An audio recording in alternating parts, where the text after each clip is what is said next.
சொந்தங்களே, கருவாடை எல்லாருமே சமைக்கும் போது பார்த்துருப்பீங்க ஓப்பனிங்ல.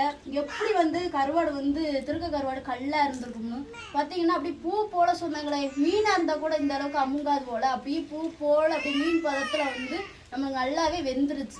இந்த கருவாடை வந்து நம்ம வந்து கழுவுறதுலையும் ஊற போறதுல இருக்கு. இந்த கருவாடு மட்டும் இல்லை, மொத்த கருவாடு எல்லாமே நம்ம ஊற போறதுலையும் கழுவுற விதத்துலையும் தான் சமைச்சே சாப்பிட முடியும். நிறைய சொந்தங்கள் நம்ம திருக்க கருவாடு வாங்கி இருந்திருப்பீங்க. ஒரு முறை இந்த சமையலை பார்த்தீங்கன்னா நீங்க எளிமையா சமைச்சு ருசியா சாப்பிட்டுருவீங்க.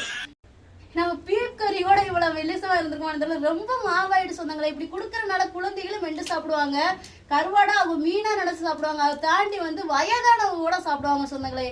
திருக்கைன்னு சொல்ல முடியாது, அப்படியே மாவாயிருச்சு. சாப்பிடும் போல இருக்கு. சாப்பிடுங்க. ஆத்தாடி கடல் இல்ல, திருக்கு அப்படி இருக்கு. வேற லெவல் சொந்தங்களே. இந்த வாய்ப்புல ஏன் சொந்தங்களை ஊர்றீங்க? ரொம்ப டேஸ்டா இருக்கு.